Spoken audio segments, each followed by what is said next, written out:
What's up everyone, this is Tom. As I'm sure many of you are aware, WWDC 2014 has just concluded, and one of the biggest releases alongside OS X Yosemite was the new mobile operating system iOS 8.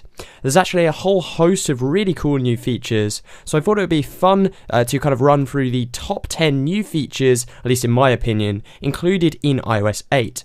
Go ahead and drop your favourite feature in the comments. I'm going to be tweeting out a few of my favourite comments over the next few days. My Twitter handle can be found linked down below.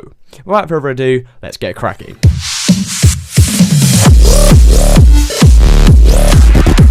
Number 1, quick reply for messages. Probably the feature that most jailbreakers are actually jailbreaking for right now. It's actually integrated within the core iOS functionality now. Simply swiping down on a notification will allow you to reply to the message directly. It has a text field there and it won't leave the application you happen to be in when you receive that notification. Very, very nifty. 2. Actionable notifications. This is a continuation on from number 1, but the idea is that you now have actions assigned to notifications, just like the ones found in Android. You're able to swipe on a notification sideways, either in the notification center or in your lock screen, to bring up actions such as reply, dismiss, or mark as read. These will change and actions can be specified by developers to allow functionality like liking Facebook posts directly from a notification. On to number 3, the QuickType keyboard. This addition from Apple suggests words that flow logically from what you are typing, and it actually even learns from the language you tend to use with certain contacts or overall vocabulary use.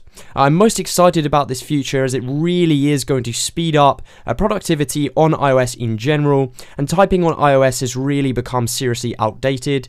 So after talking about how seriously outdated iOS typing has become, when better to mention that full third-party keyboard support is now available within iOS 8.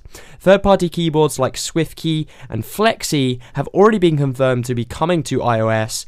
This is of course a massive move for Apple. In the past, custom keyboards have been a huge pull for Android users, so it's really interesting to see Apple go with this feature. 5. New messaging functionality. Taking a lot of cues from WhatsApp, you can now send audio chat directly within an iMessage conversation. Simply tap on the audio icon to record an audio clip, and then you either swipe up if you want to send it, or you swipe left if you want to cancel. The same can be done with a video clip and photos, kind of like Snapchat style. Very, very useful, and if you are at home with chat such as WhatsApp, this will fit right in with that. 6. This one is huge, but unfortunately I can't 100% demo it because it is a developer feature. System-wide app integration. This will allow developers to tie in their applications into other apps, accessing data, opening links in native applications, much more inclusive sharing experiences between apps. This is actually one of the things that iOS has really been missing, and it's extremely good to see it here on iOS 8. Number 7, Siri is always listening. When Siri is plugged in, for instance in the car or maybe on your desk, simply saying, "Hey Siri," as follows. "Hey Siri." Siri will actually be listening to your voice and then activate commands after you've initiated it. I wonder where we've seen this before.